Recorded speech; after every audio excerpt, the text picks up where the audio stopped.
आज की वीडियो काफी इंपॉर्टेंट इसलिए रहने वाली है क्योंकि हम डिस्कस करेंगे एनएचपीसी लिमिटेड के बारे में। एनएचपीसी लिमिटेड एक बहुत ही चर्चित स्टॉक है और हम भी समझने की कोशिश करेंगे कि बेसिकली भाई ये इतना मोस्ट एक्टिव स्टॉक क्यों बन चुका है, मार्केट में क्या चल रहा है इस कंपनी को लेकर। और वहीं अगर आप इस वीडियो को लास्ट तक देखते हैं तो मैं आपके सामने कुछ ऐसी हिडन इन्फॉर्मेशन भी रखूंगा, कुछ ऐसी इनसाइट्स भी रखूंगा जो आपको पता होनी चाहिए। वहीं अगर आप इस कंपनी के इन्वेस्टर हैं या फिर आप इन्वेस्ट करने की सोच रहे हैं, इनफैक्ट अगर आपने पहली बार इस कंपनी के स्टॉक के बारे में सुना है तब भी ये वीडियो आपके लिए बहुत इंपॉर्टेंट रहने वाली है। चलिए समझते हैं और सबसे पहले हम देखेंगे कि भाई रिसेंटली कंपनी में क्या चल रहा है, क्या वो अपडेट है जो आपको पता होनी चाहिए। सबसे पहले आपको पता होना चाहिए कि भाई ये CLSA क्या होता है। CLSA यानी कि क्रेडिट लायोनाइज सिक्योरिटी एशिया, ये एक ग्लोबल इन्वेस्टमेंट बैंक और ब्रोकरेज फर्म है जो इक्विटी रिसर्च, ट्रेडिंग और इन्वेस्टमेंट बैंकिंग सर्विसेज देती है। तो सवाल ये आता है, क्या इन्वेस्टर्स को CLSA की रेटिंग पर विश्वास रखना चाहिए? तो यहाँ पर तो मैं यही बोलना चाहूंगा कि किसी भी एक ब्रोकरेज फर्म की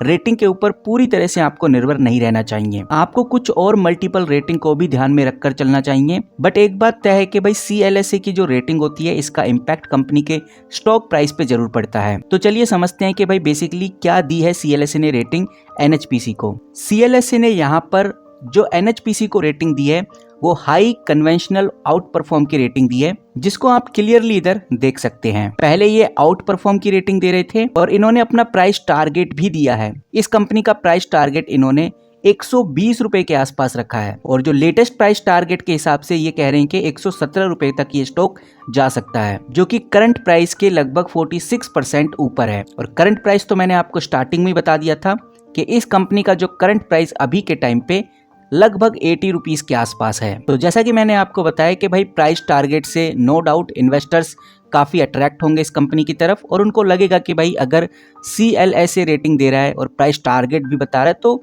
इसके आसपास तो स्टॉक जरूर जाएगा। अभी 80 रुपए के आसपास है तो 100 रुपए तो इजीली क्रॉस कर जाएगा और इसी भेड़ चाल की वजह से स्टॉक में हमें तेजी भी देखने को मिलेगी। और गाइस ऐसा हुआ भी, आप इधर क्लियरली देख सकते हैं लगभग 7% के आसपास आज स्टॉक हमें बढ़ता हुआ नजर आया है। लेकिन गाइस यहाँ पर सवाल ये नहीं है कि भाई CLSA ने रेटिंग दी है, प्राइस टारगेट दिया, इस वजह से स्टॉक बढ़ रहा है। सवाल ये है कि भाई बेसिकली CLSA ने इधर ये जो रेटिंग है और ये जो प्राइस टारगेट है किस बेसिस पे दिया है। अगर आप ये बेसिस समझ जाते हैं तो आपको आइडिया लग जाएगा कि भाई वाकई में ये जो रेटिंग दी गई है या जो ये प्राइस टारगेट दिया गया है ये वैल्यूबल है या फिर नहीं। और यहाँ पर उन्होंने एक रीजन भी दिया है कि भाई क्यों हम ये रेटिंग दे रहे हैं। CLSA के अकॉर्डिंग सबसे बड़ा रीजन तो यही है कि भाई पिछले 6 महीने से ये 25% के आसपास गिर चुका है और आज के टाइम पे ये स्टॉक सबसे सस्ते वैल्यूएशन पे आपको मिल रहा है। ऊपर से जो हाइड्रो पावर सेक्टर है उसके अंदर भी हमें तेजी देखने को मिल रही है, वो भी एक पोटेंशियल ग्रोथ रख रहा है जिसकी वजह से ये स्टॉक हमें बढ़ता हुआ नजर आ सकता है। तो जैसा कि CLSA ने कहा है कि भाई पिछले 6 महीनों से स्टॉक कोई खास परफॉर्मेंस में नहीं रहा है और अब स्टॉक में तेजी आ सकती है। तो अब देखते हैं कि भाई कितनी तेजी आती है या फिर नहीं। नाउ गाइज अब सबसे इंपॉर्टेंट चीज को डिस्कस कर लेते हैं, वो है इंटरिम डिविडेंड Q3 के रिजल्ट के बाद। कंपनी ने यहाँ पर लगभग 14% की फेस वैल्यू के आसपास इंटरिम डिविडेंड प्रोवाइड किया, जो कि देखने में भी आया कि लगभग ₹1.40 पर शेयर के आसपास था।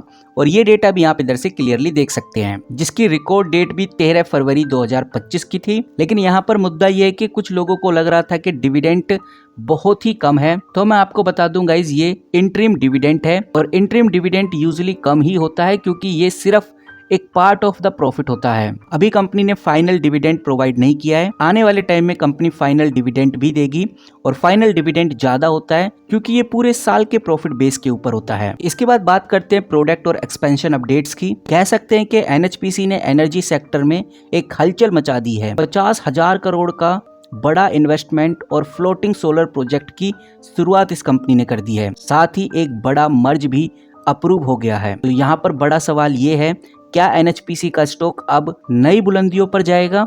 चलिए समझते हैं। डेटा के हिसाब से समझ में आ रहा है कि भाई राजस्थान में 50,000 करोड़ का इन्वेस्टमेंट प्लान अनाउंस किया गया है और 88 मेगावाट का फ्लोटिंग सोलर प्रोजेक्ट कमीशन भी हो चुका है। वहीं अगर मर्ज की बात करें तो लैंडको टेस्टा हाइड्रो पावर ने NHPC के साथ मर्ज किया है और ये जो मर्ज MCA से अप्रूव मिल चुका है, जो कि 1 अप्रैल 2022 से इफेक्टेड हो गया था। तो गाइस इन सभी अपडेट और न्यूज से एक बात समझ में आती है कि कंपनी का जो भविष्य है वो काफी ब्राइट नजर आ रहा है। वहीं जो एनालिस्ट रेटिंग है और जो टारगेट है इनको भी समझते हैं।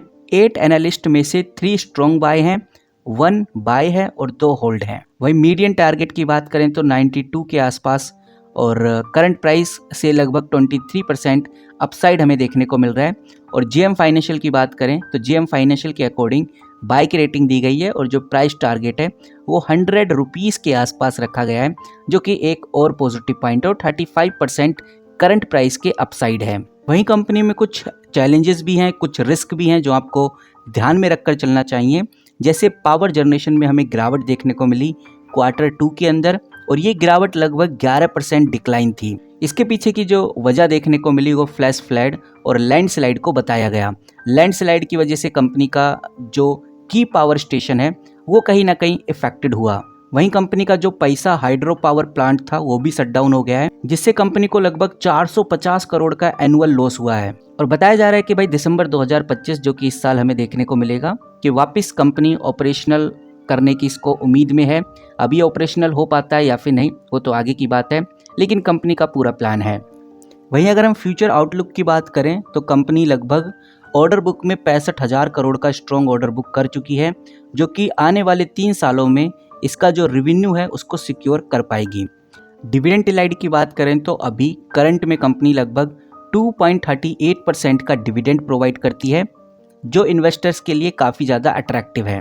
फाइनली एक बात समझ में आ रही है कि जो NHPC लिमिटेड कंपनी है वो फिलहाल अभी काफ़ी ज़्यादा वोलेटाइल है, लेकिन CLSA की जो अपग्रेड रेटिंग की वजह से रिन्यूएबल प्रोजेक्ट्स में ग्रोथ देखने को मिल सकती है और मीडियम टर्म में एक पॉजिटिव ट्रेंड हमें इस कंपनी में देखने को मिल सकता है। हालांकि कंपनी के Q3 में प्रॉफिटेबिलिटी में थोड़ी सी गिरावट देखने को मिली। हाइड्रो पावर से रिलेटेड कुछ रिस्क हैं जो आपको ध्यान में रखकर चलना चाहिए और एनालिस्ट का भी कहना है कि शेयर को होल्ड करिए या फिर एवरेज करिए, स्पेशली डिविडेंड टिलाइड और लॉन्ग टर्म ग्रोथ पे फोकस आप कर सकते हैं। नाउ गाइज ये कुछ इंपॉर्टेंट चीज़ें हो गई जो आपको ध्यान में रखकर चलनी चाहिए।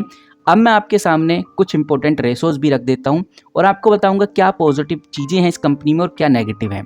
यहाँ पर आप देखेंगे तो आपको नजर आएगा कंपनी का मार्केट कैप। मार्केट कैप बताता है कि भाई ये कंपनी अच्छे खासे मार्केट कैप से है।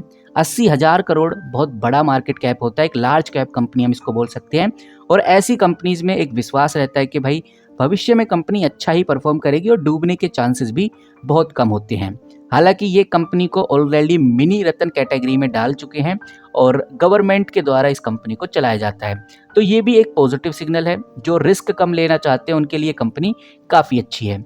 ऊपर से ये स्टॉक आज आपको बहुत सस्ते दाम पे मिल रहा है, क्योंकि स्टॉक का पी देखेंगे तो 29 के आसपास है, यानी कि जो ये 70 रुपये या 80 रुपये के आसपास का स्टॉक मिल रहा है ये अभी बहुत महंगा नहीं हुआ है, ऐसा हम कह सकते हैं। लेकिन कुछ बातें और हैं जो आपको ध्यान में रखकर चलनी चाहिए। जैसे कंपनी आपको जो रिटर्न देगी वो लगभग 10% या 9.5% के आसपास है। रिटर्न ऑन कैपिटल एम्प्लॉय भी आपको 7.5% के आसपास देखने को मिलेगा, जो लिहाजा बहुत अच्छा नहीं माना जाता। एक एवरेज यहाँ पर कंपनी आपको रिटर्न प्रोवाइड करती है। अर्निंग पर शेयर भी आप देख सकते हैं लगभग 2.5 रुपये या फिर 3 रुपये के आसपास हम कह सकते हैं। बहुत अच्छा नहीं है, लेकिन कह सकते हैं कि चलो ना से तो कुछ तो है। अब हम कुछ और चीज़ें हैं जो पॉजिटिव हैं इस कंपनी में, उसको डिस्कस कर लेते हैं। जैसे आप इधर नोटिस करेंगे तो आपको समझ में आएगा कि कंपनी जो डिविडेंड प्रोवाइड करती है 2.38% के आसपास का प्रोवाइड करती है, तो डिविडेंड टिलाइड कंपनी का बहुत अच्छा है, जो कि एक पॉजिटिव सिग्नल है। एक नेगेटिव सिग्नल ये है कि भाई कंपनी का फ्री कैश फ्लो अच्छा नहीं है, बल्कि माइनस में चल रहा है 57 करोड़, यानी कि कंपनी प्रॉफिट अच्छा नहीं बना पा रही। अगर प्रॉफिट कंपनी अच्छा नहीं बना रही तो सवाल सबसे बड़ा ये है कि कंपनी फिर ये डिविडेंड कैसे प्रोवाइड कर रही है। इसका मतलब हम कह सकते हैं कि भाई कंपनी का जो डिविडेंड देने का तरीका है ये थोड़ा सा कैजुअल है, यानी कि यहाँ पर कंपनी को बहुत ध्यान देना चाहिए कि अगर कंपनी का फ्री कैश फ्लो जनरेट नहीं हो रहा तो ये जो डिविडेंड दिया जा रहा है कंपनी अपनी जेब से दे रही है, जो कि एक हल्का सा हमें नेगेटिव संकेत दे रहा है।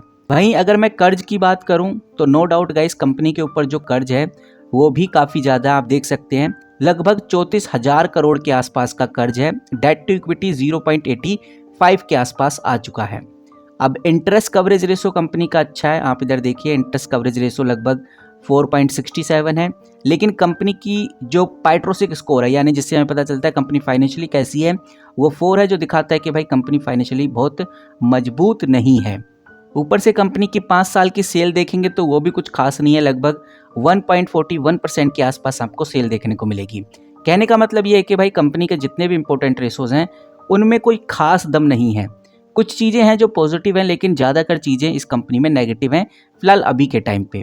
और जो पॉजिटिव हैं वो काफ़ी अच्छी हैं, जैसे कंपनी का बिजनेस मॉडल, कंपनी एक PSU बेस्ड कंपनी है, कंपनी को मिनी रत्न कैटेगरी में डाला गया है, मार्केट कैप अच्छा है और ये सस्ता भी है, काफ़ी चिल्लर के दाम पे स्टॉक मिल रहा है, डिविडेंड तो कंपनी प्रोवाइड करती है और इंटरेस्ट कवरेज रेशो भी अच्छा है। तो इन सब बातों को ध्यान में रखते हुए ये कंपनी एक पॉजिटिव रिस्पॉन्स देती है। अब आप क्या सोचते हैं इस कंपनी के रिगार्डिंग, कमेंट करके जरूर बताइए। फिलहाल अगर आप ये चाहते हैं कि भाई इस कंपनी को लेकर मैं कोई और बड़ी अपडेट आपके सामने रखूं, कंपनी को डिटेल में आपके सामने रखूं, तो ये भी मुझे वीडियो के नीचे कमेंट करके बता सकते हैं। मेरी तरफ से कोई भी बाय सेल होल्ड रिकमेंडेशन आपको बिल्कुल भी नहीं है, ना ही ये कोई फाइनेंशियल एडवाइस है। तो गाइज NHPC के साथ जुड़े रहने के लिए चैनल को सब्सक्राइब कर सकते हैं। मिलते हैं किसी नई वीडियो के साथ, तब तक के लिए take care and good bye.